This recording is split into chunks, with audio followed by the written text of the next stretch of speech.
नमस्कार, मैं हूँ रंजना वर्मा और आप देख रहे हैं इंडिया न्यूज वर्ल्ड, देश की आवाज। तो आइए नजर डालते हैं खास खबर पर।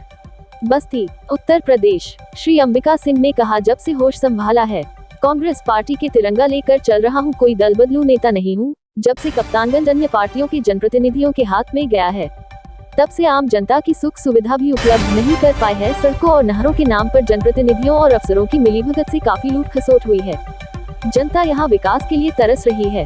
हालत इतनी खराब है कि जनता को चलने लायक सड़क भी नहीं मिल पा रहा है। आज लोकतंत्र खतरे में है।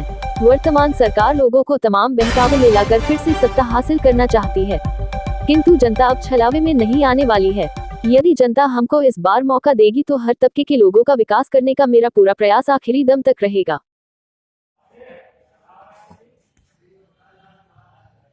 हाँ सर, आप किस क्षेत्र से लड़ रहे हैं और जनता के लिए क्या संदेश देंगे?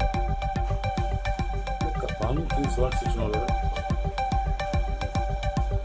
जनता के लिए आप सत्ता में आएंगे तो क्या करेंगे? जनता के लिए पिछले 40 साल एक गाँव, एक कस्बा, एक गली पूजा देखा है। 10 साल तक कप्तानगंज के पिछड़ेपन को दूर करके वहाँ विकास किया हमने। वहाँ हमने बाढ़ मुक्त किया उस क्षेत्र को, कटान से बचाव किया। वहाँ पे पूरा क्षेत्र जो एक दूसरे से जुड़ा हुआ नहीं था, टुकड़े टुकड़े में बटा हुआ था, रास्ते, सड़क और पुल बनाकर उनको जोड़ने का काम किया हमने। नौकरियां दी लोगों को हमने। गाँव में एनएम सेंटर बना करके उनको दवाओं की व्यवस्था कराने का काम किया हमने। नए अस्पताल खुलवाए, करीब करीब नए पंचायत तमाम बैंक हमने दिए उस क्षेत्र में। आंगनबाड़ी की योजना दी, वाटर सप्लाई दिया, सिंचाई के लिए ट्यूबवेल मैक्सिमम संख्या में दिए। ये सब मैंने 10 साल किया है। तो जनता को पता कब विकास करते हैं। और इन 10 सालों में मेरे ऊपर आज 40 साल की मेरी राजनीति कप्तानगंज में हो गई है। तब भी मैं तिरंगे झंडे के साथ कप्तानगंज में आया था।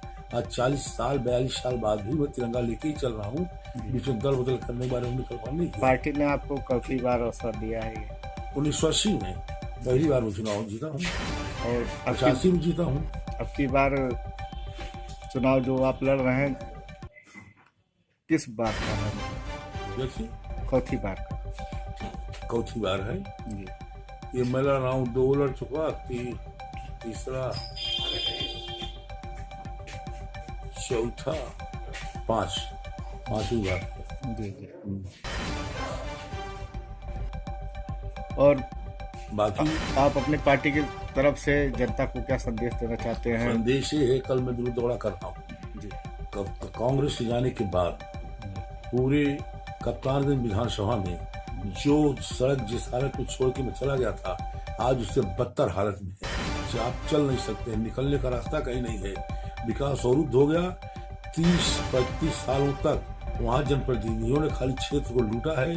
जाति और संप्रदाय के नाम भावनाओं को भड़का करके चुनाव जीतने का काम किया है और बर्बादी के शिखर पर। कल मैं निकला था गौरबला के संतोष नगर से, बहुत बड़ा गांव मुसलमानों का है, मझौआ चौधरी, प्यार, वो सड़कें जिसमें आप चल ही नहीं सकते, पैदल तो चल नहीं सकते हो, चाहे यहाँ गाड़ी छोड़ दो, गड्ढे, पानी बिल्कुल तबाहीगर्द है।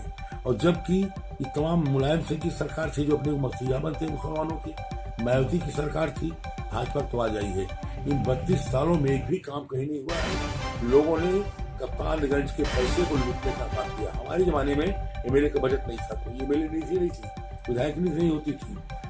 राज्य सरकारों के पास पैसा कम था कि विधायकरण के नहीं आया था इस तरह। लेकिन नहीं, उस सीमित संसाधन में भी प्रदेश सरकार से तमाम योजनाओं को छीन के ला करके कप्तानगंज सड़कों का जाल बिछाया, सारी चीजें की। आज अफसोस है, कितना बजट आने के बाद भी 32 सालों में कप्तानगंज में कुछ भी नहीं है बर्बादी के सिवाय। आप बढ़ा कौन? जो चुनाव जीते वो मालामाल हो गए, जनता कंगाल हो गई, वो मालामाल हो गई। भ्रष्टाचार चरम पे चला गया। हमारे जाने में कमीशन खोरी थी ही नहीं, आज कमीशन खोरी चरमोत्कर्ष पे है।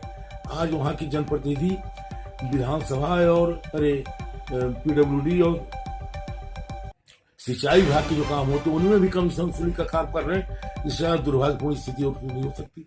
और लोकतंत्र तो आज खतरे में ही भारतीय जनता पार्टी की राज में। योगी और मोदी सरकार आने के बाद पूरे लोकतंत्र को खतरे में डाल दिया है और पूरे प्रदेश को नफरत की आग फैला दी है। आज हिंदू मुसलमान करके पूरे देश को बांट देना चाहते हैं। इस प्रदेश का मुख्यमंत्री रोज कहता है 80 और 20 की लड़ाई है। सर, फ्री राशन योजना के बारे में आपको क्या कहना है?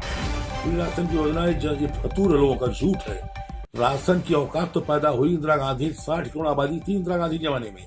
2 टाइम भोजन इस प्रदेश, इस जिले में किसी को 2 टाइम भोजन नहीं मिलता, चावल दाल सब्जी।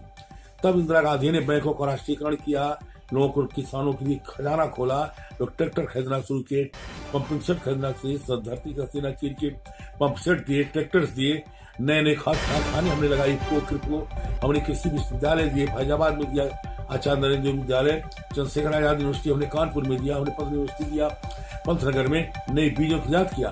तो आज 1 अरब 36 करोड़ को भोजन 2 टाइम मिल रहा है। इतना ही नहीं, खाद्य सुरक्षा योजना कांग्रेस की देन है। 2012-13 में मनमोहन सिंह की सरकार ने और गारंटी दिया संवैधानिक खाद्य सुरक्षा योजना के तहत ही ये सारी योजनाएं सब चल रही हैं। और आज दुर्भाग्य है, 1 किलो गेहूं अगर बेच दो तो 1 किलो नमक नहीं मिलता। कौन सा मुफ्त? 200 से ऊपर सरसों का तेल बिक रहा है, पेट्रोल और डीजल सबसे पार जा रहा है।